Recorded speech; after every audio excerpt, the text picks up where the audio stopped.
नमस्कार।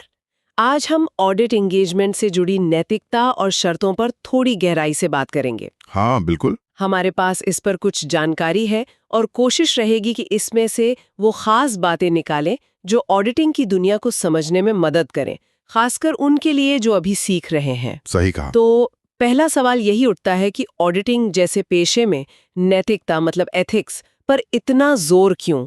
क्या ये सिर्फ किताबी बातें हैं? नहीं, बिल्कुल नहीं।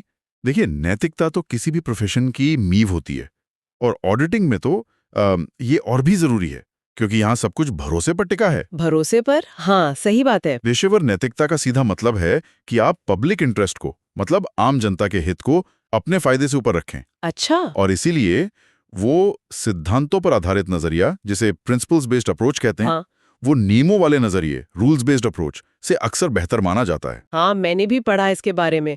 मतलब ये सिर्फ ये नहीं बताता कि क्या करना है, बल्कि क्यों करना है, इस पर फोकस है। बिल्कुल सही पकड़ा। सिद्धांत आपको नैतिकता की भावना समझाते हैं। वो आपको प्रोफेशनल जजमेंट इस्तेमाल करने के लिए प्रोत्साहित करते हैं। Professional judgement. क्योंकि नियम कभी-कभी बहुत बंधे हुए हो सकते हैं। हर सिचुएशन के लिए नियम बनाना मुमकिन नहीं है ना? हाँ, ये तो है। जबकि वो जो 5 मौलिक सिद्धांत हैं, इंटेग्रिटी, ऑब्जेक्टिविटी, सत्यनिष्ठा, निष्पक्षता। हाँ, सत्यनिष्ठा, निष्पक्षता, प्रोफेशनल कॉम्पिटेंस और ड्यू केयर मतलब पेशेवर क्षमता और सावधानी, फिर गोपनीयता और प्रोफेशनल बिहेवियर यानी पेशेवर व्यवहार। ये 5। हाँ, ये 5 एक तरह का फ्रेमवर्क देते हैं। ये बताते हैं कि एक ऑडिटर से क्या उम्मीद की जाती है। और इसमें ये जो निष्पक्षता है, ऑब्जेक्टिविटी, इसी से जुड़ा है ऑडिटर की स्वतंत्रता, इंडिपेंडेंस का मुद्दा, है ना? बिल्कुल। स्वतंत्रता के बिना तो ऑडिट रिपोर्ट का कोई वजूद ही नहीं है। वो बस एक कागज का टुकड़ा रह जाएगी। तो ये स्वतंत्रता होती कितने तरह की है? देखिए, मोटे तौर पर 2 तरह की। एक तो मन की स्वतंत्रता, मतलब ऑडिटर वाकई में बायस्ड न हो। अंदर से? हाँ, अंदर से। और दूसरी होती है दिखावट में स्वतंत्रता, इंडिपेंडेंस इन अपीयरेंस, मतलब बाहर वालों को भी लगना चाहिए कि ऑडिटर निष्पक्ष है। अच्छा, दिखना भी चाहिए। हाँ, दिखना भी जरूरी है। और असली चुनौती आती है स्वतंत्रता के लिए जो खतरे हैं उन्हें पहचानने और उनसे बचने में। वो वाले खतरे। जैसे सेल्फ इंटरेस्ट, सेल्फ रिव्यू, हाँ, बिल्कुल। स्वहित, स्वसमीक्षा, पक्षपात यानी एडवोकेसी, जान पहचान यानी फेमिलियरिटी, और डराना धमकाना, इंटिमिडेशन। हमारे सोर्स मटेरियल में वो सीए रमन गुप्ता वाला केस था शायद। जहां विरासत में मिले शेयर्स का कुछ मामला था। हाँ हाँ, वही केस। वो दिखाता है कि ये खतरे कितने कितने बारीक हो सकते हैं। अच्छा। हो सकता है शेयर सीधे तौर पर किसी नियम का उल्लंघन न कर रहे हों, लेकिन उनसे जान पहचान या स्वहित का खतरा तो बन ही सकता है ना। जिससे निष्पक्षता शक के दायरे में आ जाए। बिल्कुल। इसीलिए सुरक्षा उपायों, सेफगार्ड्स की जरूरत पड़ती है। ये सिर्फ नियमों की लिस्ट टिक करना नहीं है, ये लगातार देखते रहने वाली चीज है। समझ गई। तो मान लीजिए नैतिकता और स्वतंत्रता की बात पक्की हो गई, फिर ऑडिट शुरू करने से पहले की क्या फॉर्मेलिटीज होती हैं? वो SA 210 वाला स्टैंडर्ड कुछ कहता है इस बारे में? हाँ, SA 210 agreeing the terms of audit engagements, ये कहता है कि ऑडिट स्वीकार करने से पहले कुछ शर्तें पूरी होनी चाहिए, प्री कंडीशंस। प्री कंडीशंस जैसे? सबसे जरूरी ये देखना कि मैनेजमेंट जो फाइनेंशियल रिपोर्टिंग फ्रेमवर्क इस्तेमाल कर रहा है वो स्वीकार्य है या नहीं, और ये कि मैनेजमेंट अपनी जिम्मेदारियां समझता है और मानता है। जैसे? फाइनेंशियल स्टेटमेंट्स बनाने की जिम्मेदारी, हाँ वो, और इंटरनल कंट्रोल की, और ऑडिटर को सारी जरूरी जानकारी और एक्सेस देने की जिम्मेदारी। अच्छा। जब इन सब बातों पर सहमति हो जाती है तब बनता है ऑडिट एंगेजमेंट लेटर। यानी ये लेटर सिर्फ एक फॉर्मेलिटी नहीं है, ये तो एक तरह से दोनों पार्टियों के बीच सब कुछ साफ करने का तरीका है। बिल्कुल। क्या काम होना है, कैसे होना है, किसकी क्या जिम्मेदारी है, फीस क्या होगी, सब कुछ इसमें लिखा होता है ताकि बाद में कोई गलतफहमी ना रहे। ठीक है, तो एंगेजमेंट तय हो गया।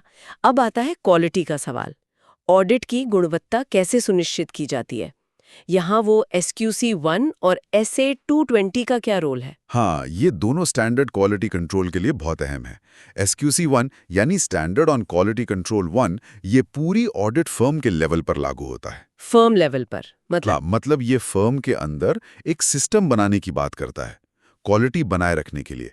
जैसे क्लाइंट चुनने और बनाए रखने की क्या नियम होंगे, टीम कैसे बनेगी, काम कैसे बांटा जाएगा। अच्छा, और वो डॉक्यूमेंटेशन वाली बात भी शायद इसी में थी। फाइलें कब तक पूरी करनी है, कब तक संभालनी है। हाँ बिल्कुल।